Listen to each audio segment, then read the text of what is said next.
President Cyril Ramaphosa has addressed delegates in Sun City as part of, or rather as the party has kicked off its birthday celebrations this weekend. The ANC celebrates 114 years of existence, which makes it the oldest liberation movement in Africa. For more, we're joined by Professor Mazwe Majola, who's a governance expert at Wits Business School. Prof, good to have you on the program this evening. We've heard a lot about some of the problems plaguing the Northwest, especially in the lead up to these celebrations. But from a governance perspective, Prof, what is the single biggest institutional failure which is driving recurring crises like what we're seeing in municipalities, much like Ditsobotla in the Northwest? Oh, yes, Nhlanhla, good evening. I think it's just fair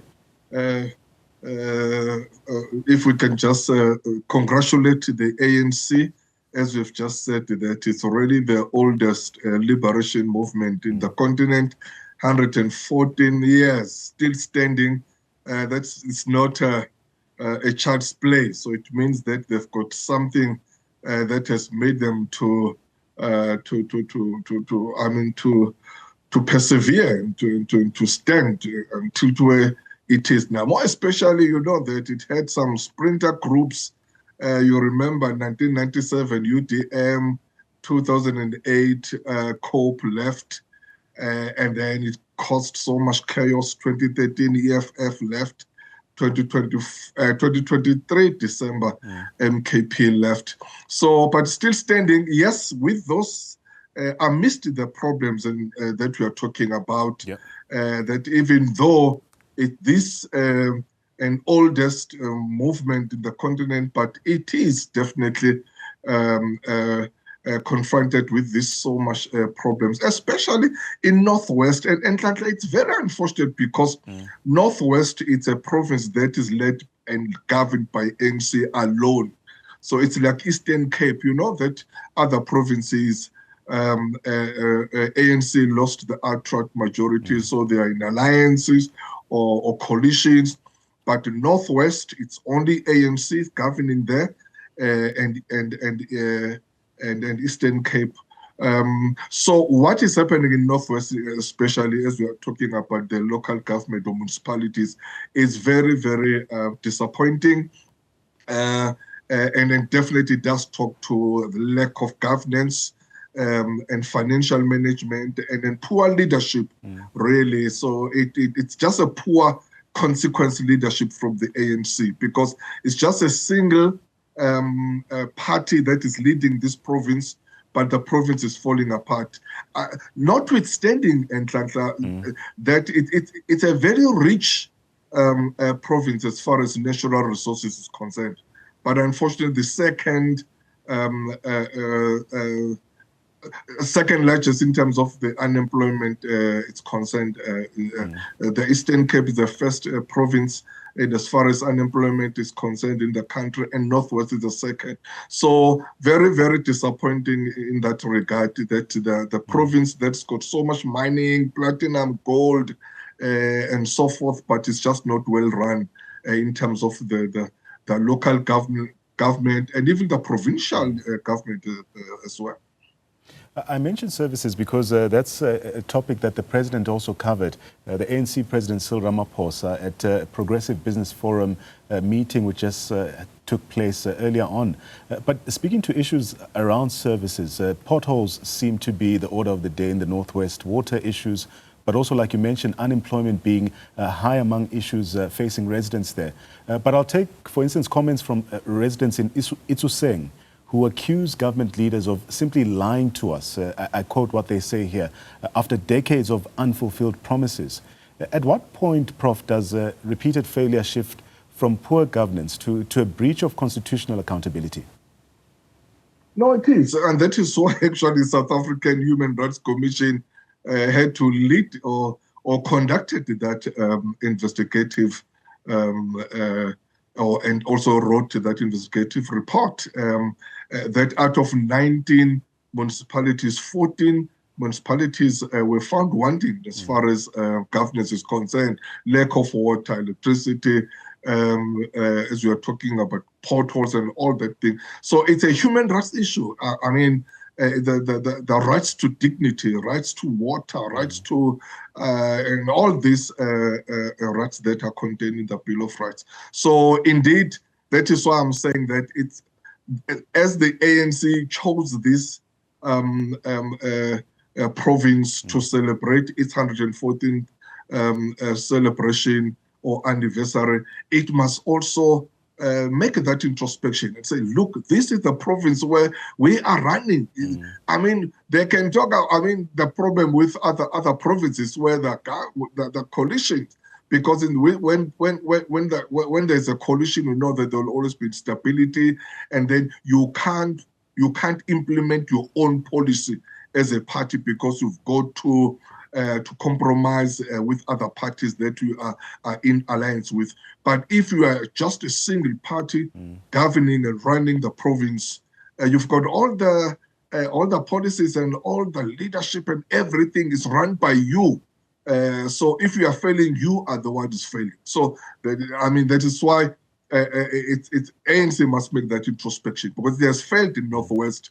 It cannot blame any other party and say we are where we are now because of this party. Since 1994, is the ANC that has been leading and governing that province. It has never been governed by another party other than ANC.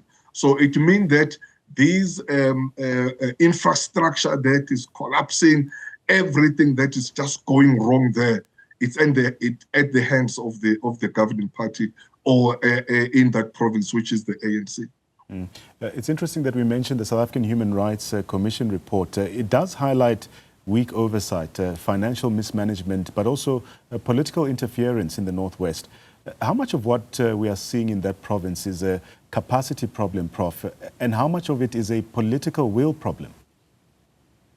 I think I will tell you the political will and but capacity, as I'm saying that leadership, it's about here at the province, you are the one who elected these leaders. You know, these leaders were not appointed by anyone. You are the one who elected them. You've got obviously the new Prima now was just elected or took that position. I think it's June last year, 2024. But the chairperson has been there since 2022, and other leaders have been there even prior that. So as I'm saying that it's the only single party that has been running the province. Cannot blame other people. If there's any capabilities or capacity problem, you as an organization who can see that and deal with it. You know, I would say it's a lack of consequence management. You know, really, that people doing wrong, they must know that there will be consequences in doing that. It's very unfortunate that ANC has really destroyed this province. And you can even see the ANC taking the province, but choosing a very small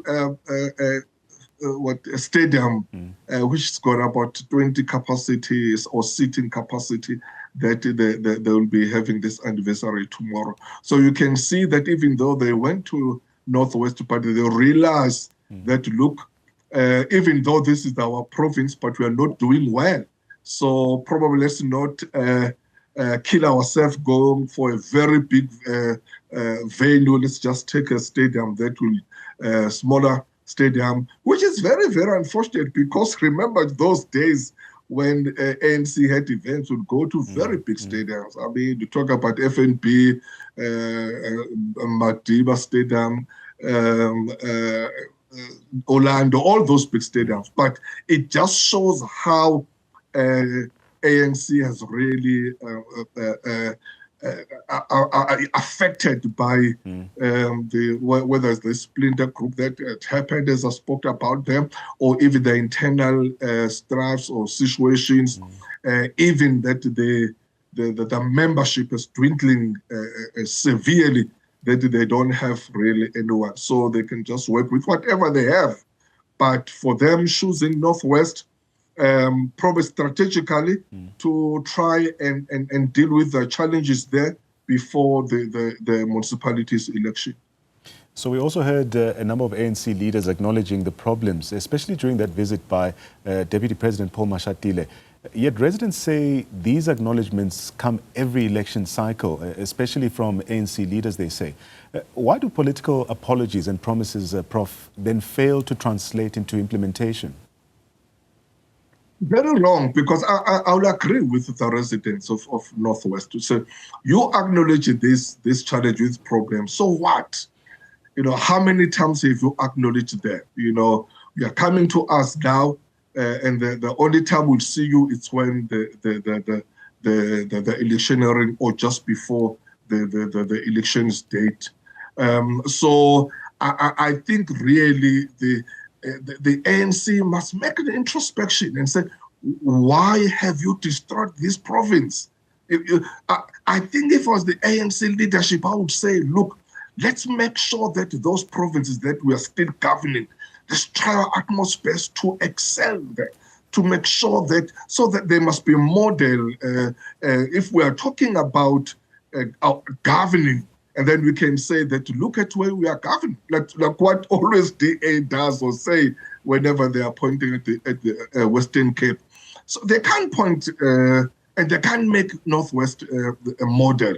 And they can't do that with the Eastern Cape as well. As I said, even the unemployment there is the highest out of all provinces, you know. So what is it that ANC is really failing to do even in the provinces where they are governing alone without any alliances or without any coalitions?